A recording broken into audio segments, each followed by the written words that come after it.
İbarətdir ki, əmək məcəlləsində ən çox imtahan zamanı bizlərin qarşısına çıxan bir neçə maddə var. Onlardan biri də əmək məcəlləsinin 1-ci maddəsidir. Bu əmək məcəlləsinin 1-ci maddəsi nədir? Mən sizə deyim yoldaşlar. Burada əmək qanunverici sisteminə daxil olan normativ hüquqi aktlardan söhbət gedir. Onlardan biri Azərbaycan Respublikasının əmək qanunverici sistemidir, əmək məcəlləsidir, Azərbaycan Respublikasının müvafiq qanunlarıdır. Daha sonra müvafiq icra hakimiyyəti orqanlarının səlahiyyəti çərçivəsində qəbul etdiyi normativ hüquqi aktlar da bura aiddir. Yaxşı, burada sizi çaşdıra bilər müvafiq icra hakimiyyəti sözü. Burada icra hakimiyyəti deyəndə sırf rayonun icra hakimiyyətindən söhbət getmir. Aydındır? İcraçı funksiya daşıyan orqanlardan, qurumlardan söhbət gedir və onların da müəyyən bir səlahiyyəti var. Bax, o səlahiyyət çərçivəsində qəbul etdiyi normativ hüquqi aktlar əmək qanunvericiliyi sisteminə uyğundursa, təbii ki, o da, yəni söhbət normativ hüquqi aktlardan gedir də, onlar özü də əmək qanunvericiliyi sisteminə daxil olan normativ hüquqi aktlardan biri hesab edilir. Aydındır? Daha sonra əmək qanunverici sisteminə daxil olan normativ hüquqi aktlardan biri də əmək, sosial-iqtisadi məsələlərlə əlaqədar Azərbaycan Respublikasının bağladığı və ya tərəfdar çıxdığı beynəlxalq müqavilələr də bura aid edilir. Aydındır? Elə də çətin maddə deyil, düşünürəm. Sadəcə olaraq biraz diqqət tələb edən bir məsələdir. Diqqət eləsəz, yəni ki, testdə rahat formada yazacaqsınız bunu. Misal üçün, sual qoyula bilər ki, əmək qanunverici sisteminə daxil olan normativ hüquqi aktlardan biri yanlışdır. Misal üçün deyirəm də. Dediklərimiz sayılır A, B, C və D variantında qoyurlar cinayət məcəlləsi. Aydındır? Bax, aid deyil dediyinə görə biz cinayət məcəlləsini avtomatik olaraq götürməliyik. Aydındır yoldaşlar? Bu formada testə düşə bilər. Daha sonra vacib olan maddələrdən biri əmək məcəlləsinin 2-ci maddəsidir. Yəni Azərbaycan Respublikası əmək məcəlləsinin vəzifələri və prinsipləri nələrdir? Ondan danışır. Sadə maddədir, 3 bənddən ibarətdir. Ümumiyyətlə yadda saxlayın ki, əmək məcəlləsi 70-ci maddəyə qədər nisbətən rahat maddələrdir. Daha sonraki maddə biraz qəliz ola bilər. Onların da içində 70-ci maddədən növbəti maddələr deyirəm də, sonraki maddələr deyirəm. Onların da içində nisbətən asan olan iş vaxtlarıdır. Bir qədər söz yox. 70-ci maddədən 1-ci maddəyə doğru olan hissələrdə hissələr nisbətən bir qədər çətindir, qarışıqlıq var. Amma yenə də diqqətlə oxusuz, təbii ki, rahat formada öyrənəcəyiniz maddələrdir. Biraz məzuniyyət hissəsi qəlizdir. Yaxşı, əmək məcəlləsinin vəzifələri və prinsipləri nədir? Yadda saxlayın ki, Azərbaycan Respublikasının əmək məcəlləsi işçilərlə işə götürənlər arasında, yəni deyək ki, Ülvi bəy, siz rəhbərsiz, işə götürənsiz, mən də işçiyəm. Yəni, səninlə mənim aramda yaranan əmək münasibətlərini tənzimləyən bir funksional bir sənəddir. Aydındır? Yəni, belə deyim, deyəsən ki, yaxşı, əmək münasibəti nədir? Bax, əziz insan, işçi ilə işə götürən arasında xaloğlu, biboğlu, dayoğlu, belə məsələ yoxdur da, başa düşürsən? Sırf əmək münasibəti, yəni iş vaxtı çərçivəsində əmək münasibəti ola bilər. Aydındır? Bunu da tənzimləyən hüquqi sənəd əmək məcəlləsidir. Eyni zamanda da işçi və işə götürənlər arasında, daha doğrusu işə götürən və işçilər arasında müvafiq dövlət hakimiyyəti orqanları, hüquqi şəxslər arasında həmin münasibətlərdən törəyən, bax, həmin münasibət hansı münasibətdir? Əmək münasibəti. Aydındır? Həmin münasibətlərdən törəyən digər hüquq münasibətlərini tənzim edir. Nə tənzim edir? Əmək məcəlləsi. Sual qoyula bilər ki, belə deyək də, dövlət hakimiyyəti orqanları, hüquqi şəxslər arasında, belə deyim, necə deyim mən sizə, hansı münasibətləri tənzim edir əmək məcəlləsi? Avtomatik olaraq ağlığa gəlməlidir ki, əmək münasibətlərini tənzim edir. Aydındır, punkt qoya bilər ki, orada A variantında işçi işə götürən münasibəti ilə belə digər sözlər yaza bilərlər. Amma birmənalı olaraq əmək münasibətləri doğru variant kimi qiymətləndirilir. Yəni, qanunda hansı sözdən istifadə olunubsa, eyniliklə orada da istifadə edilməlidir. Daha sonra Azərbaycan Respublikasının əmək məcəlləsi əmək münasibətlərində tərəflərin hüquq bərabərliyinin təmin edilməsini də özündə əks etdirir. Yaxşı, bu tərəflər nə idi? Tərəflər, yoldaşlar, işçi və işə götürəndən söhbət gedir. Ümumiyyətlə, növbəti maddələrdə də görəcəksiniz, işçi işə götürən sözü az istifadə olunacaq və ancaq tərəflər sözündən istifadə olunacaq. Tərəflər kimlərdir? İşçi və işə götürən. Aydındır. Eyni zamanda da işçi və işə götürənlərin mənafelərinin haqq ədalətlə və qanunun aliliyinin təmin olunması ilə qorunmasını da özündə ehtiva edir. Maddi, mənəvi, sosial-iqtisadi məsələlərlə, eyni zamanda digər həyat tələbatlarını ödəmək məqsədi ilə də əqli, fiziki və maliyyə imkanlarından sərbəst istifadə etməsini də təmin edir. Nə təmin edir? Əmək məcəlləsi təmin edir. Bir şey də yadda saxlayın ki, əmək məcəlləsi fiziki şəxslərin əmək hüquqlarının və bu hüquqların həyata keçirilməsini təmin edən qaydaların minimum normalarını da müəyyən edir. Hansı normalarını? Minimum normalarını. Bunları yadda saxlayın. Əmək məcəlləsinin 3-cü maddəsi əsas anlayışlardır. Bunun izahına ehtiyac yoxdur. Misal üçün deyir, işçi kimdir? İşçi əlbəttə ki, işə götürənlə fərdi qaydada yazılı əmək müqaviləsi, həmçinin kontraktı bağlayaraq müvafiq iş yerində haqqı ödənilməklə çalışan fiziki şəxsdir. Ən çox bu testlər düşür, bu sual işçi kimdir sualı. Variantı qoyur, A variantı tutaq ki, yazır ki, işə götürənlə fərdi qaydada yazılı əmək müqaviləsi bağlayaraq müvafiq iş yerində çalışan fiziki şəxs. Bu səhvdir.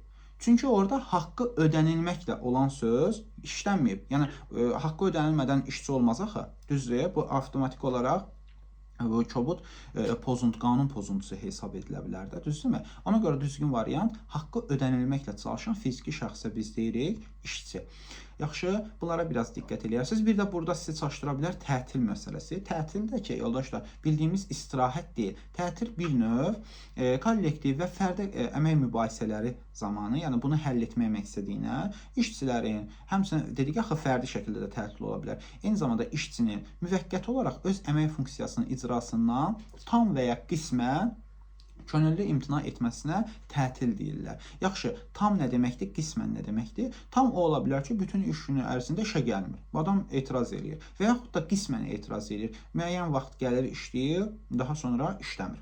Yəni vaxtından tez çıxıb gedir. Yəni etiraz növüdür. Yaxşı, əmək məcəlləsi bəs tətbiq edildiyi iş yerləri haradır? Bu da mənim iş yerinə gəlib iş yerində dayansa yenə həmin şeydir yoxsa? Yox, iş görmür də. Yəni belə deyim, könüllü imtina edir. Yəni bu da əmək mübahisələri zamanı olan məsələdir.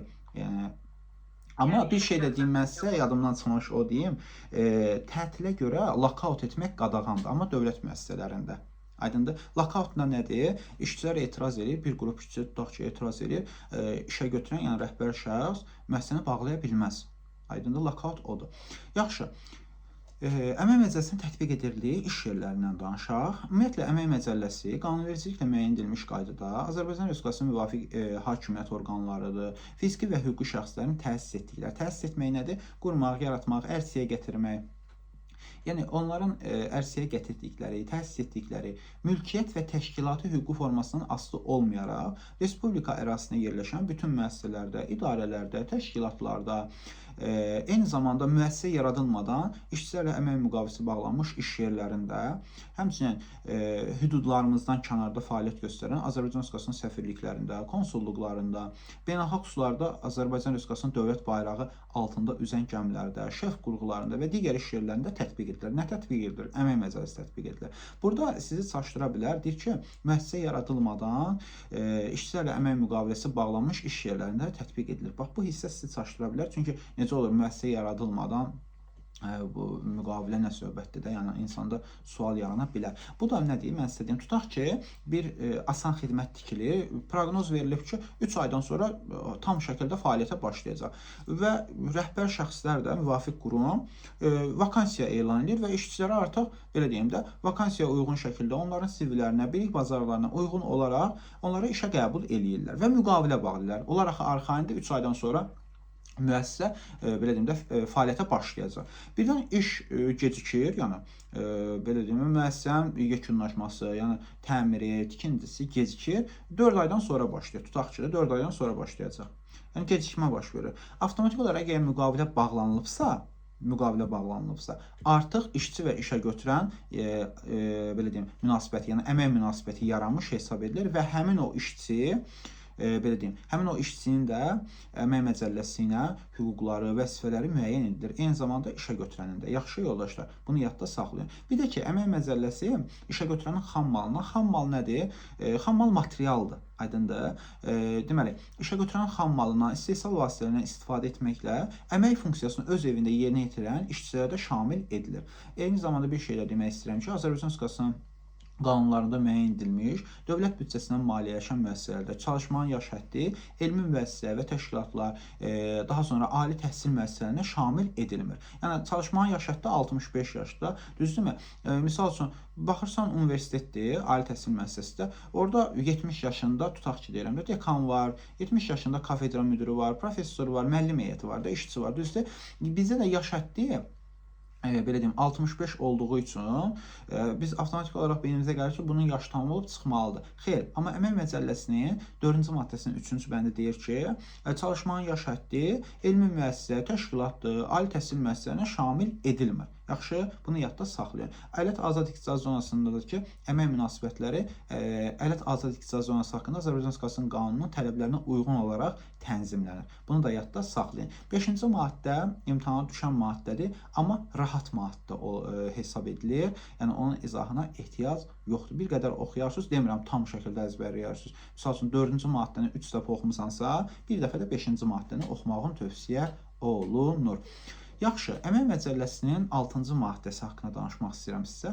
6-cı maddə əmək məcəlləsinin belə deyim, döyünən ürəyidir. Niyə görə? Əmək məcəlləsinin şamil edilmədiyi şəxslərdən danışır. Əmək məcəlləsinin şamil edilmədiyi şəxslər hərbi qulluqçulardır, məhkəmə hakimləridir, Azərbaycan Respublikasının Milli Məclisinin deputatlarıdır, belediyə seçilmiş şəxslərdir, padrat, tapşırıq, komisyon, müəlliflik, ümumiyyətlə mülki hüquqi müqavilələrlə işlər yerinə yetirən şəxslərə əmək məcəlləsi şamil edilmir. Bir şey də demək istəyirəm ki, xarici ölkənin hüquqi şəxsi ilə həmin ölkədə, bax fikir verin ha, xarici ölkənin hüquqi şəxsi ilə ancaq həmin ölkədə aydındır, əmək müqaviləsini bağlayıb, əmək funksiyasını isə Azərbaycan Respublikasında fəaliyyət göstərən müəssisədə, filialda, distributorda, nümayəndəlikdə yerinə yetirən əcnəbilərə də əmək məcəlləsi şamil edilmir. Niyə görə? Çünki o artıq öz ölkəsinə belə deyim də müqavilə bağlayır istənilən halda və öz ölkəsinin əmək qanunvericiliyi ilə burada fəaliyyət göstərir. Başa düşdünüz nə demək istəyirəm? Amma digər Azərbaycan Respublikasının qanunları həmin şəxslərə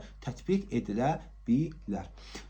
Daha sonra sizin öyrənməli olduğunuz əsas maddələrdən biri də əmək məcəlləsinin 9-cu maddəsidir. Əmək müqaviləsi üzrə işçinin əsas hüquqları. Burada məsləhət ondan ibarətdir ki, əslində işçinin hüquqları haqqında danışır.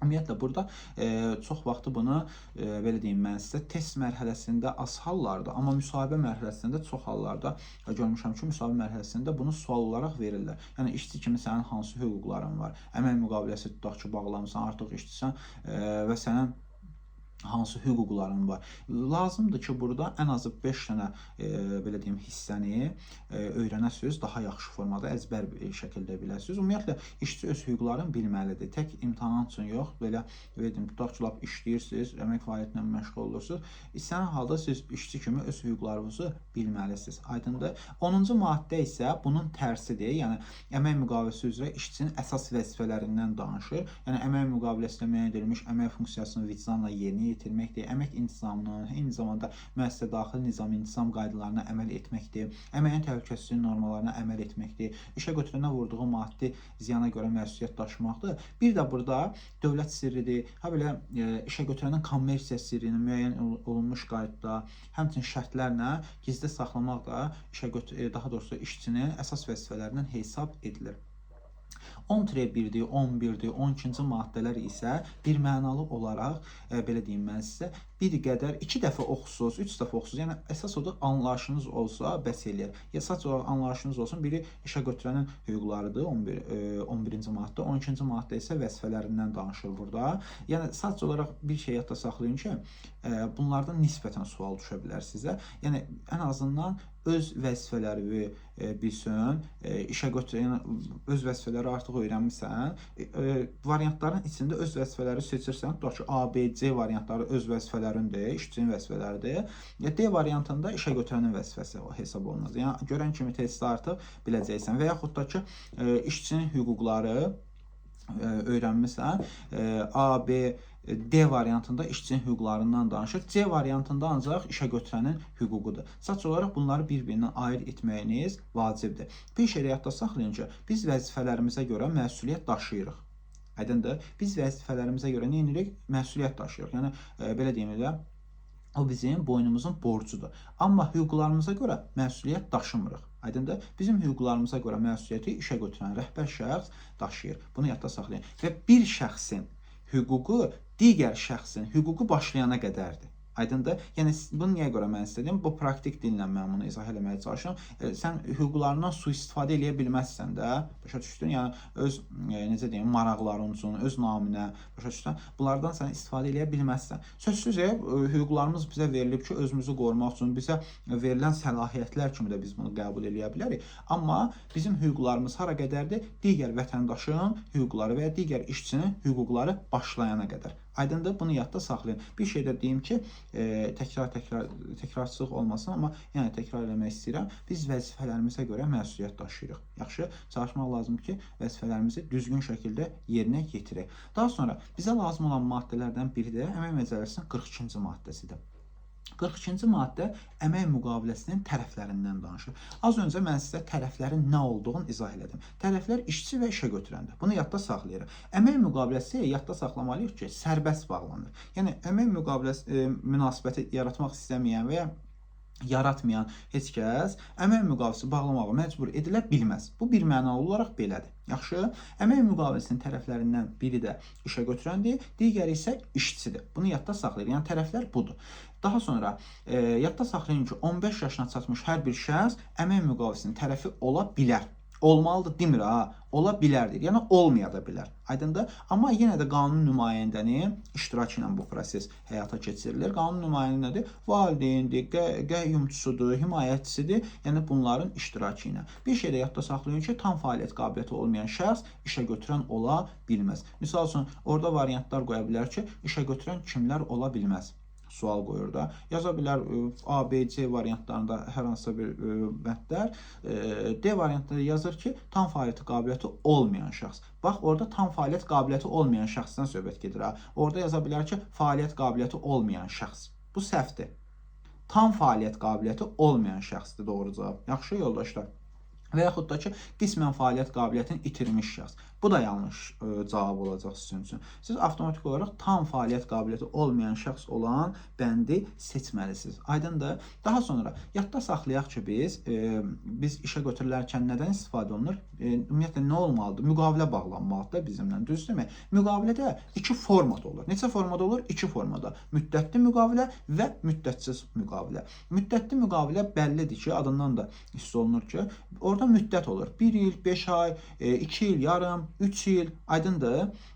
Amma müddətsiz müqavilə daimi iş yeri kimi hesablanır. Sözsüz ki, 65 yaş çatanda, yəni çalışmanın yaş həddinə çatanda xitam verilə bilər və yaxud həmin işçi tələbat varsa, Əmək Məcəlləsinin 10-1-ci maddəsinə uyğun şəkildə, yəni həmin şərtlərə uyğun olaraq müqavilə 1 il müddətində uzadıla bilər. Bu başqa bir şeydir. Amma yadda saxlayırıq nəyi? Müqavilə iki formada olur, müddətli və müddətsiz. Əmək müqaviləsində onun hansı müddətə bağlanması göstərilməyibsə, fikir verin ha. Əmək müqaviləsində onun hansı müddətə bağlanması göstərilməyibsə, həmin müqavilə müddətsiz hesab olunur. Aydındır? Daimi iş yeri kimi. Müddəti müəyyən edilmədən bağlanmış əmək müqaviləsi iki tərəfin razılığı olmadan, yəni tərəflər kimidir? İşçi və işə götürən. Yəni bu şəxslərin razılığı olmadan bir tərəfli qaydada müddətli əmək müqaviləsindən əvəz edilə bilməz. Bunu qanun qadağan eləyir. Bunu yadda saxlayın. Yaxşı yoldaşlar. Yəni bu nə deməkdir? Tutaq ki, səndən ülvi müddətsiz müqavilə bağlayıblar, amma sənin rəhbərin götürür öz başına, misal üçün deyirəm, onsuz indi mümkün deyil, elektron sistemlə artıq müqavilələr bağlanır. Belə deyim, əvvəlki dövrlərə belə deyim də misal çəkmək istəyirəm. Tutaq ki, sən müddətsiz şəkildə istəyirsən, amma işləyirsən, amma sən əvvəlki dövrlərdə rəhbərin öz başından götürür. Necə deyim mən sizə? Müqaviləni bir tərəfli qaydada müddətliyə çevirir. Nə bilim, 1 il, 6 ay, 8 ay, 2 il yarım, bu formada. Yaxşı, sual ortaya çıxır. Yaxşı, mən elə müddətli formada elə ömrümün sonuna qədər işləyəcəmmi? Xeyr, belə bir şey yoxdur.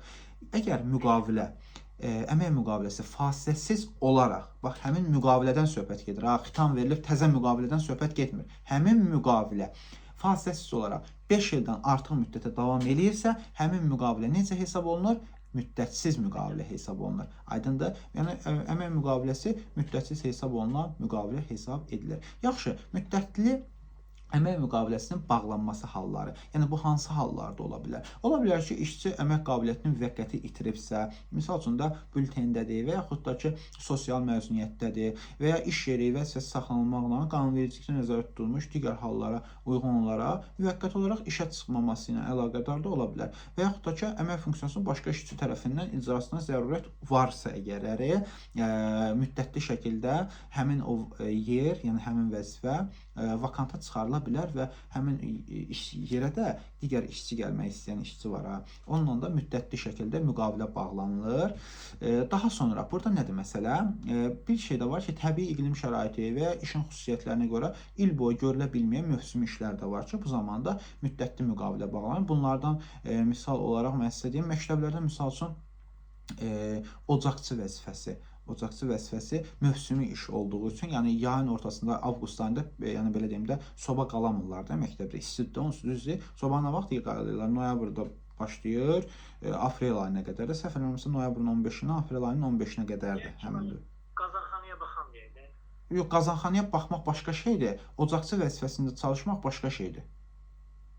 Ştatlar, baxır indi o hansı ştatdadır. Mövsümi işlər ümumiyyətlə müddətli əmək müqaviləsinə bağlanmalıdır. O da necə bağlanır? 47-ci maddənin B bəndiyinə. Yaxşı, bunu yadda saxla. Eyni zamanda bir şey deyim ki, işin bax belə deyim, işin həcminin və ya davamiyyətinin qısa müddətli olduğu təmir, tikinti, quraşdırma və yaxud yeni texnologiyanın tətbiqi və ya mənimsənilməsi, təcrübə sınaq işlərinin aparılması və yaxud buna oxşar digər işlərin görüldüyü hallarda da müddətli əmək müqaviləsi bağlanıla bilər. Amma ən çox müqavilə, müddətli müqavilə, ən çox deyirəm, 47-ci maddənin A bəndi ilə və ya tərəflərin hüquq bərabərliyi prinsipinin əməl edilməklə onların qarşılıqlı razılığı əsasında bağlanır. Yəni 47-ci maddənin F bəndi ilə. Bir də ki, G bəndi var ki, qanunvericilikdə nəzərdə tutulmuş digər hallarla da əmək müqaviləsi bağlanıla bilər. 48-ci maddə sizin ev tapşırığınızdır. Onu yaxşı formada öyrənərsiniz.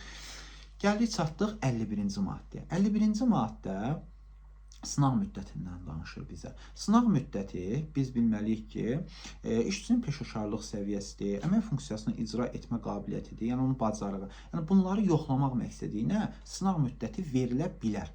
Yəni verilməlidir demir qanun bizə. Verilə bilər, yəni verilməyə də bilər.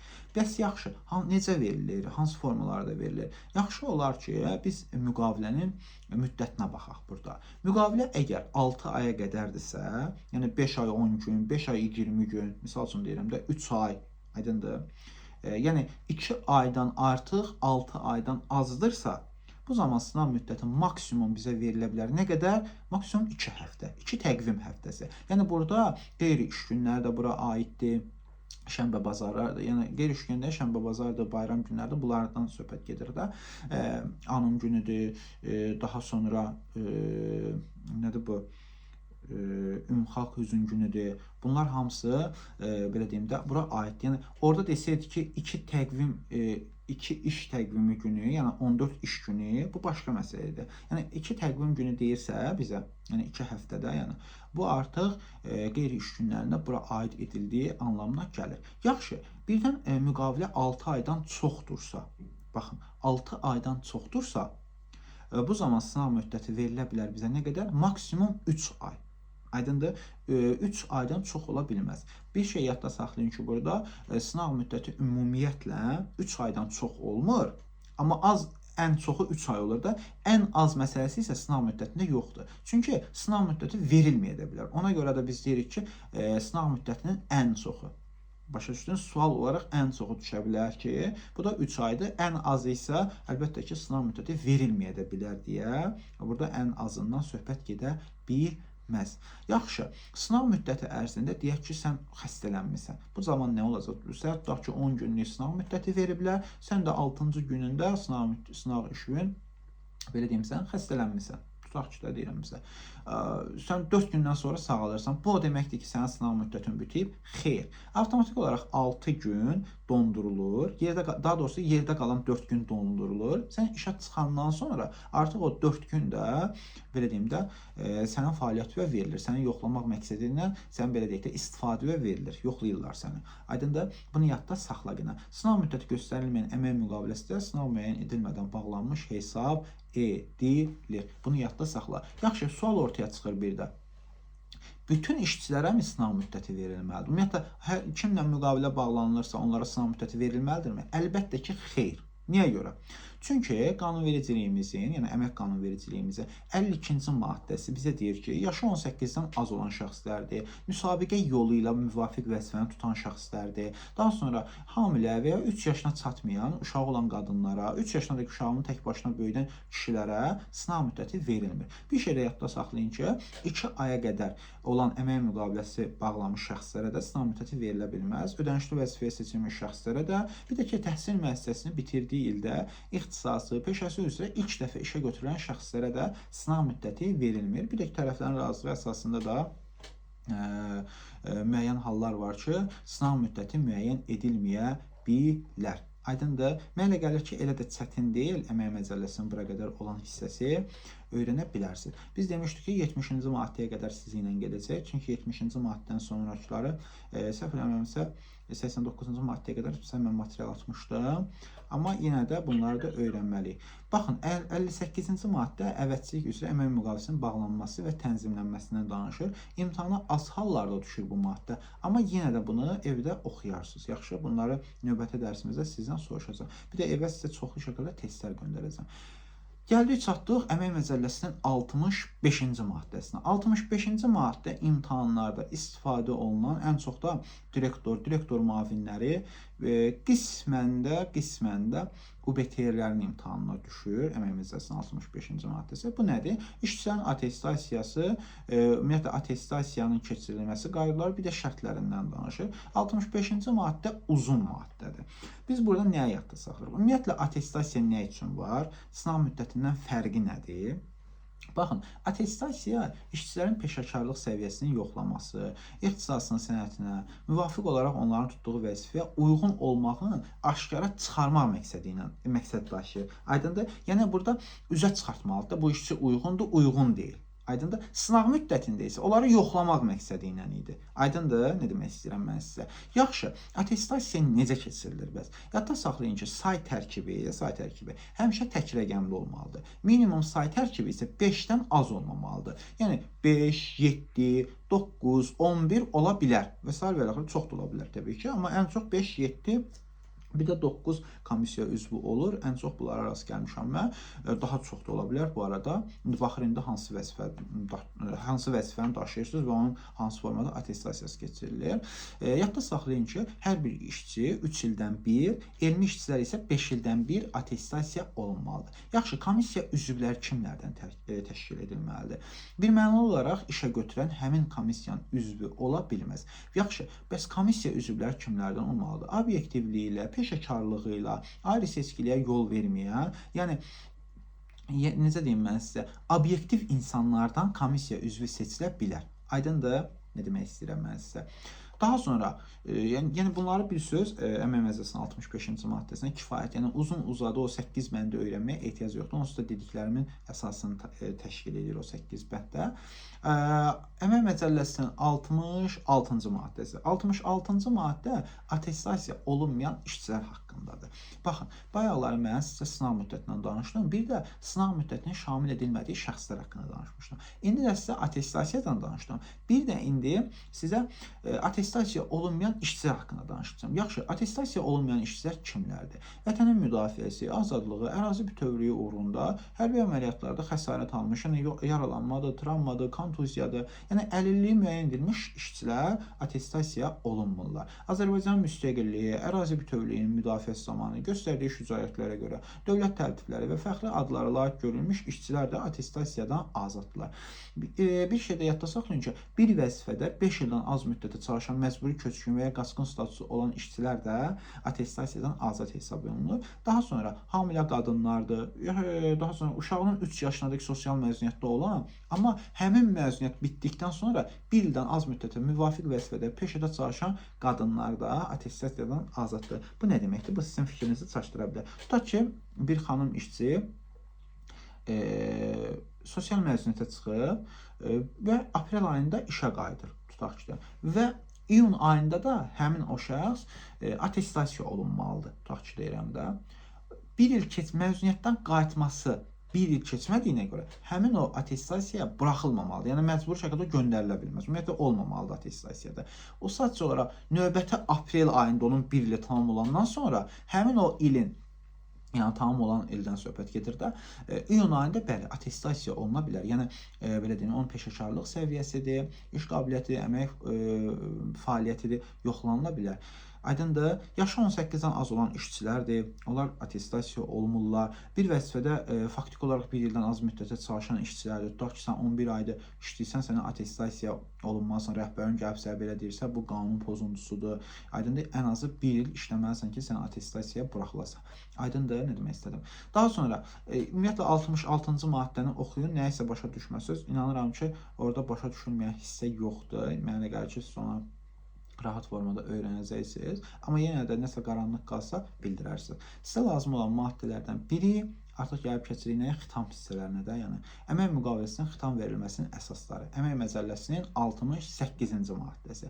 Yadda saxlayın ki, əmək müqaviləsi yalnız və yalnız əmək məcəlləsində müəyyən edilmiş əsaslarla və qaydada, yəni bu qaydalarına xitam verilə bilər. Yəni kimin kefini necə istəyir, elə xitam vermək söhbəti yoxdur. Yəni ümumiyyətlə xitam üçün nə olmalıdır? Əmr olmalıdır. Düzdür? Əmr də verilməsi üçün əsas olmalıdır. Əsassız şəkildə heç bir əmr verilə bilməz. Aydındır.